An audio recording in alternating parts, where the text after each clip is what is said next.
चंदाबाई से श्री रुक्मिणी बाई जी के बारे में विद्याबाई जी ने बहुत बार सुना था। तो चंदाबाई से सुन सुन करके तो विद्याबाई जी की श्रद्धा हो गई रुक्मिणी बाई के प्रति। फिर आकर के मिली, चंदाबाई ने मिलवाया फिर बाई जी को, और वृंदावन में मिलन हुआ, भागलपुर में मिलन हुआ। तो चंदाबाई जी से सुन सुन करके बाई जी की बातें, तो बाई जी के प्रति श्रद्धा भाव जगा। और जब बाई जी से मिली, बाई जी ने उनकी श्रद्धा को पूज्य श्री भाई हनुमान प्रसाद पोद्दार जी की महिमा गा गा कर उनके प्रति बढ़ा दी। तो बाई जी, चंदाबाई जी महिमा गाती है श्री रुक्मिणी बाई जी की, तो रुक्मिणी बाई जी के प्रति श्रद्धा। जब रुक्मिणी बाई के पास आना जाना हुआ तो रुक्मिणी बाई महिमा गाने लगी पूज्य भाई जी की। तो बाई जी से प्रार्थना की विद्याबाई जी ने कि मुझको भी भाई जी से मिलवा दो, एक बार मैं भी दर्शन कर लूं। फिर संयोग बना, भागलपुर से बाई जी आती हैं, रुक्मिणी बाई जी, चंदाबाई और विद्याबाई कलकत्ते से आई। तो भाई जी से मिलवाया। जब भाई जी से मिलवाया तो इससे पहले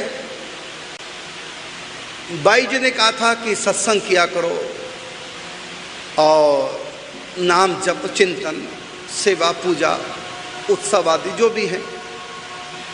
तो जब भाई जी से मिलवाया तो भाई जी ने विद्याबाई से कहा कि भाई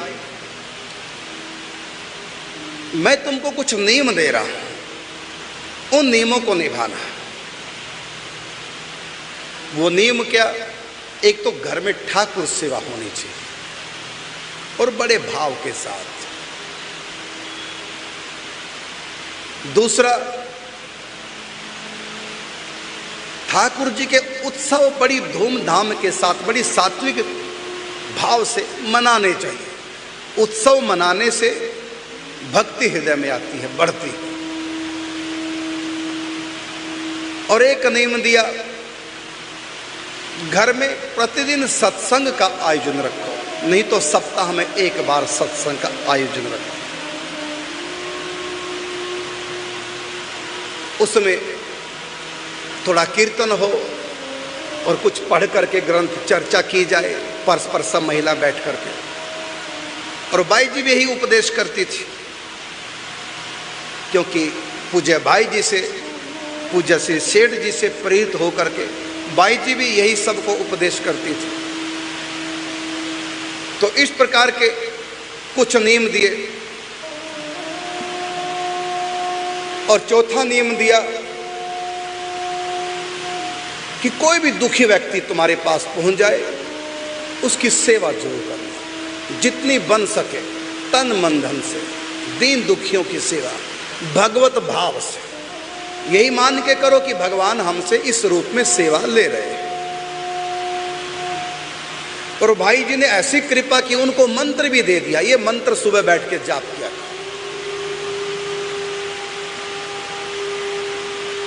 अब ये विद्याबाई लगी इसी प्रकार के भजन चिंतन करने, पूरा नहीं। और काफी दिन तक चलता रहा। कलकत्ता में पूज्य बाई जी से जब विद्याबाई मिलती हैं तो विद्याबाई ने कहा कि बाई जी, भाई जी ने जो मुझको नियम दिए, उन सब नियमों का मैं पूर्ण श्रद्धा के साथ, तत्परता के साथ निर्वाह कर रही हूँ। लेकिन एक ऐसा नियम भाई जी ने दिया जिसका मैं निर्वहन कर नहीं पा रही हूँ। मैं आपके शरण आई, वो मेरा नियम हो जाए। बाई जी ने कहा क्या नियम?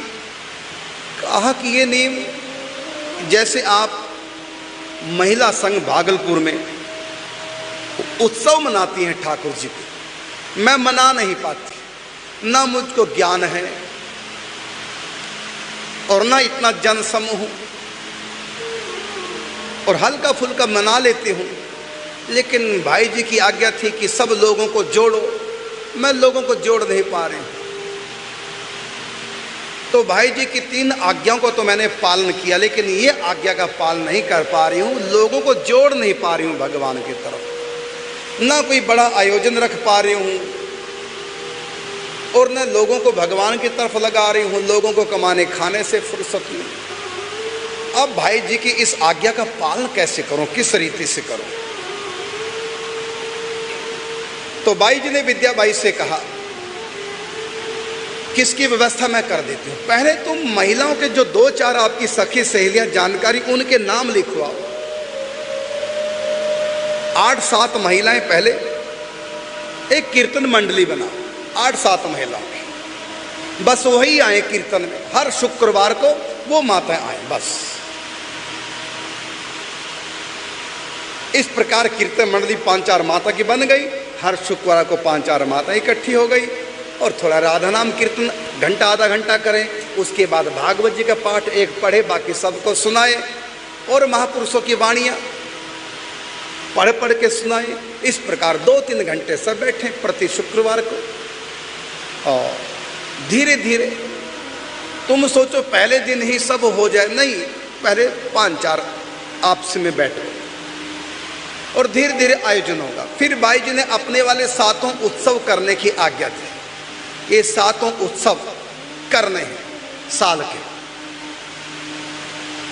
तो विद्याबाई ने वैसे किया तो धीरे धीरे ये उत्सव इतने विशाल हुए।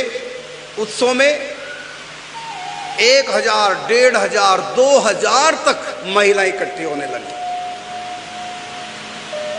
आप अपनी छत पर दाना डालो, ऊपर कोई पक्षी नहीं है लेकिन दाना डाल दो, कभी कभी कोई पक्षी आ जाएगा, आपको पता भी नहीं चलेगा। जब आप अगले दिन आएंगी वहां कोई दाना नहीं, या होगा तो थोड़ा होगा, कुछ खा लिया, किसने खाया आपको स्वयं नहीं पता। फिर दोबारा डालो, ऐसी हर रोज साल तक डालते रहो। फिर देखना एक दिन ऐसा आएगा, आप दाना लेकर के जब ऊपर जाएंगे, आपके जाने से पहले, पहुंचने से पहले वहां हजारों पक्षी बैठे होंगे, आपका इंतजार कर रहे होंगे। लेकिन ये एक दिन में नहीं होगा, आप शुरू करके देखो, साल बाद तो ये स्थिति हो जाएगी कि आपके जाने से पहले, दाना डालने से पहले पक्षी वहां बैठे होंगे, मुंडेरों पे बैठे होंगे कि भाई आने वाली है, दाना डालेगी, हम खाएंगे। लेकिन पहले दिन ही ऐसा नहीं होता। और मैं कहना भी चाहूँगा, जैसे भाई जी ने आज्ञा दी, भाई जी ने भी समझाया, ऐसी मैं भी सब भक्तों को कहना चाहूँगा, जो जहाँ भी हैं, इस समय भी जो मुझको टीवी पे सुन रहे हैं उनको भी कहूँगा, साथ आपको तो सबको कह रहा हूँ, प्रतिदिन, संतों को तो बल्कि प्रतिदिन करना चाहिए। कीर्तन में सब राधा नाम कीर्तन में सब मिलकर बैठ के कीर्तन करें, फिर थोड़ा चर्चा करें, कभी कोई संत, कभी कोई संत, कभी कोई संत, चर्चा करें 1 घंटा 2 घंटा। बोधयंतम परस्परम, गीता में भगवान ने कहा है, मिल करके संकीर्तन करें, भगवान की चर्चा करें, भगवान की कथा का गान करें या पढ़ के सुनाएं, भक्त चरित्र का गान करें या पढ़ के सुनाएं। हर रोज 3 घंटे बीतने चाहिए समूह में, उसके बाद बाकी एकांत। 3 घंटे समूह में, और समूह भी इकट्ठा हो केवल भक्ति के लिए, निंदा चुगली इधर उधर की कोई बात नहीं। बाई जी बड़ा क्रोध करती थी जब कोई इधर उधर की बात, तुरंत डांट देती थी, कोई चर्चा नहीं। कीर्तन के लिए आओ, केवल कीर्तन करो, सत्संग करो और कुछ नहीं। परस्पर मिलो, राधे राधे, और जब जाओ राधे राधे, बस इतनी ही बात हो और कुछ नहीं। परस्पर बस अपना काम करो, घंटा 2 घंटा बैठो, बाकी अपने घर जाओ, चर्चा नहीं। निंदा चुगली की तो बहुत दूर की बात है। तो मैं सबको कहना चाहूंगा, टीवी के माध्यम से जितने जुड़े हैं, भाई जी से शिक्षा लो, पूज्य श्री भाई जी से शिक्षा लो। सबको जो जहां पर इस समय मुझको सुन रहा है, ये कार्यक्रम इस समय 41 देशों में लोग सुन रहे हैं, जा रहे हैं। जुड़ने की भीड़ इकट्ठी करें, 1 और 1 2 होते हैं, और 1 और 1 11 हो जाते हैं। यदि कोई और नहीं तो 2 व्यक्ति मिल लो पास में, केवल पति पत्नी हो, 2 तो है ना पति पत्नी, एक पढ़े दूसरा सुन ले, दोनों बैठ के कीर्तन करें। धीरे धीरे दूसरे को पता चलेगा कि तुम्हारे घर से रोज कीर्तन की आवाज़ आती है, हारमोनियम की आवाज़ आती है, मेरा भी मन करता, तो कह दो ठीक है, आ जाओ, आप भी आ जाओ। धीरे धीरे धीरे देखना कमरा छोटा पड़ जाएगा। लेकिन प्रतिदिन करो, या सप्ताह में 1 दिन चुन दो, घर घर के बैठ के कीर्तन करो। बाहर का आए तो स्वागत, और भले बता दो हम रोज कीर्तन करते हैं, आपकी इच्छा तो आ सकते हैं। देखो धीरे धीरे कैसा माहौल बनेगा। प्रति सप्ताह नहीं कर सकते तो हर एकादशी का कर लो, हर पूर्णिमा का कर लो, महीने में एक बार कर लो, या तो 15 दिन में करो हर एकादशी, तो महीने में कर लो पूर्णिमा का। सब भक्त मिल करके मिली चलो मिली चलो मिली चले सुख होई महा, महावाणी में कहा है। अकेले नहीं, ये कलयुग है, अकेले साधना नहीं होगी कलयुग में। सुन लो कान खोल करके, अकेले कलयुग में साधना नहीं होगी, समूह में होगी।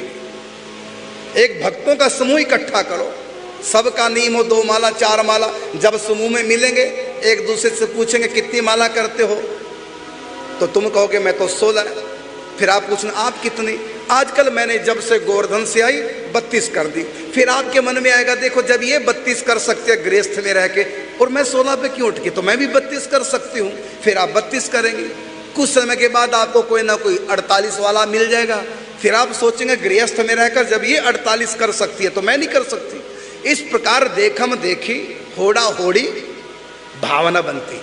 एक लकड़ी चूल्हे में जलेगी नहीं तो कई लकड़ियां होंगी तब जलती रहेंगी, अगर सिंगल लकड़ी होगी बुझ जाएगी। इसी प्रकार कलयुग में सब मिल करके भक्ति करेंगे तो जल्दी आगे बढ़ते हैं, उत्साह पैदा होता है। इसलिए अपने आसपास भक्तों का समूह बनाओ। कैसे बनाएंगे? सत्संग के द्वारा। और मैंने देखा व्हाट्सएप पे कई लोग समूह बना के रखते हैं और उसमें कुछ ना कुछ धार्मिक चीज डाली जाती है, लेकिन उससे भी ज्यादा असर होता है जब मिल करके सब बैठते हैं, हरी चर्चा करते हैं। ये सबको करना चाहिए। अब देखो धीरे धीरे हजारों की संख्या बढ़ गई। एक प्रकार से लघु महिला संघ बन गया।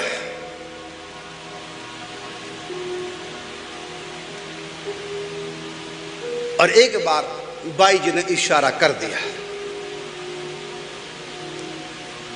जब कलश की स्थापना करने, क्योंकि जैसा महिला संघ भागलपुर में करते थे वैसे ही विद्याबाई अपना कलकत्ता में ऐसी करने लगी।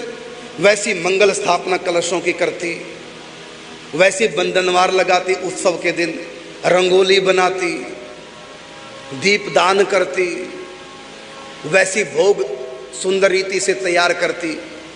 सब कुछ वैसी जैसे भागलपुर में उसने देखा वैसी उत्सव घर भी बनाने लगी। 1 घंटा राधा नाम कीर्तन, हर उत्सव पर 1 घंटा सबको बुला करके राधा नाम कीर्तन, सब कुछ वैसे। फिर उन कलशों को कुछ दिन के बाद विसर्जन कर दिया जाता था। फिर अगला त्योहार आता, फिर वही प्रक्रिया दोबारा से दोहराई जाती। एक बार की बात बाई जी ने कह दिया विद्याबाई को कि अब की बार कलश का जल विसर्जित नहीं करना। सोचा ही क्या नई रीति, चलो बाई जी कह रही कुछ होगा, तो अब की बार कलशों का जल, उत्सव के कलशों का जल विसर्जित नहीं किया गया। और जब बाई जी पहुंची, बाई जी ने क्या किया, उन सब कलशों को उठा करके वो सारा जल अपने ऊपर स्वयं स्नान किया। ये तो नई बात हुई है।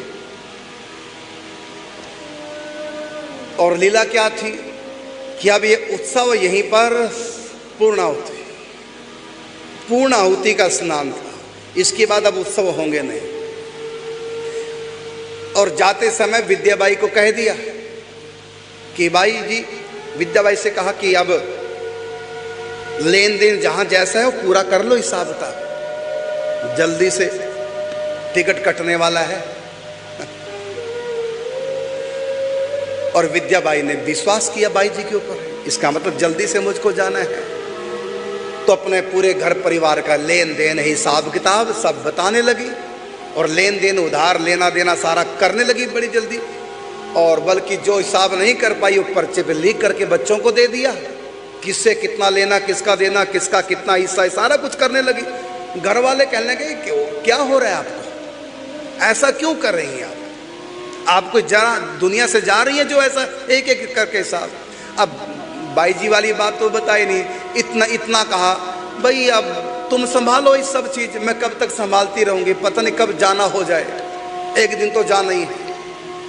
इस प्रकार सारा व्यवस्था कर ली, लेन देन ही लिखा पड़ी, सब कुछ कर लिया। जब सब कुछ करके फारिग हो गई। अचानक अटैक आया और शरीर छोड़ दिया। बाई जी ने पहले से बता दिया कि अब की बार जल विसर्जित नहीं करना। फिर उन घड़ों को लिया और सदा के लिए उत्सव को विसर्जित करना था, क्योंकि अब विद्याबाई जी नहीं रहेंगी, क्योंकि इन्हीं का नियम था, इन्हीं को नियम दिया, इनके बाद और कोई व्यवस्था संभालने वाली नहीं, तो ये यहीं पर समाप्त हो जाएंगे। इसलिए सब अपना विषय कर लिया और अपना क्या किया, न जाने किसका किया होगा। उनके भीतर तो कौन कौन होते हैं। और जब वृंदावन आई पूज्याबाई जी, यहां पर उनको विद्याबाई मिल गई,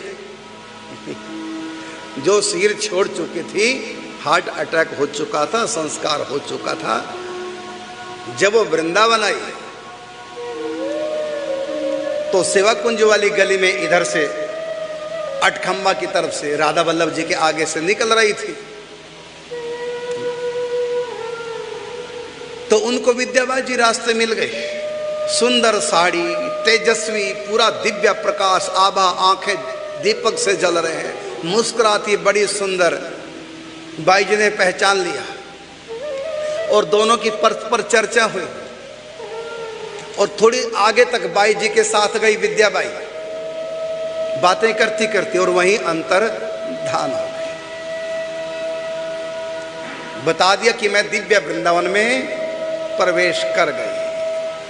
अब विद्याबाई कोई तपस्या करने जंगलों में नहीं गई, उन्होंने कोई संन्यास नहीं लिया था, विरक्त नहीं थी, घर गृहस्थी में रहे, सारे कार्यभार किए हैं, लेकिन संतों की आज्ञा में। भाई जी की 3 आज्ञा माली, एक नहीं कर पा रही थी, इतना दुख था। तो भाई जी से क्या मांगा, कुछ नहीं चाहिए, बस भाई जी की 4 आज्ञाओं में से एक का पालन नहीं कर पा रही हूं, वो कैसे करूं, मुझको तो ये टेंशन है, कैसे मैं विशाल उत्सव मनाऊं, कैसे मैं लोगों को इस तरफ जोड़ूं, आज्ञा का पालन, कैसे समूह इकट्ठा करूं। भाई जी की आज्ञा का पालन नहीं हो पा रहा, दुख है। इसका दुख मनाओ कि हम संतों की बात नहीं मान पा रहे हैं, लेकिन तुम इसका दुख मनाते हो कि संत हमारी बात नहीं मानते। बताइए, लोगों को शिकायत है और लोग राय देते हैं, हमारी बात नहीं। यदि मुझको बात मानने की आदत होती तो सबसे पहले मैं अपने बाप की बात मानता, लेकिन नहीं माना। अपनी मां की बात मानता, जिन्होंने पैदा किया, उनकी बात नहीं मानी। उन्होंने कब कहा था संन्यास ले लो, वो तो रोक रहे थे, संन्यास लेने के बाद भी लेने आ गए, चल घर। यदि मैं उनकी बात मान लेता, ना उनका उद्धार होता और ना आप लोगों का होता। आप फिर यहां बैठे नहीं होते। तो ठाकुर जी को इस दास के माध्यम से क्या क्या करवाना था। तो मुझको किसी की बात नहीं, मैं जो बात मानता हूं संतों की मानता हूं, अपने गुरुओं की मानता हूं, और किसी की बात नहीं। हाँ, वही बात मानता हूं जो मुझको शास्त्र के अनुकूल लगती है, ठीक लगती है, और जिसमें सबका भला दिखाई देता है, वो बात तो मैं सबकी मान लेता हूं, जिसमें मुझको सबका भला दिखाई दे। और जो राग द्वेष से हट करके बात की जाए, और तो मैं तुरंत मान लेता हूं। लेकिन दुख हमको ये होना चाहिए कि हम संतों की बात नहीं मान पा रहे हैं। देखो विद्याबाई को क्या दुख है, टेंशन है कि मैं भाई जी की पूरी बात नहीं मान पा रही, जबकि 3 बातें मान ली थी, एक ही नहीं मान पा रही हूं, दुख था। तो उन्होंने अंत में फिर भाई जी की कृपा से पूज्य भाई जी की 4 बातें मान ली सालों तक। और उसका परिणाम क्या हुआ, निकुंज की सखियों में मिल गई, दिल की कली खिल गई। और भाई पूज्या बाई जी को आकर के उन्होंने उनसे मिली। भाई जी को पूज्या बाई जी को कितनी प्रसन्नता हुई कि भाई जी की कृपा होगी, देखो निकुंज में पहुंच गई। तो इस प्रकार से विद्याबाई जी का उद्धार हुआ।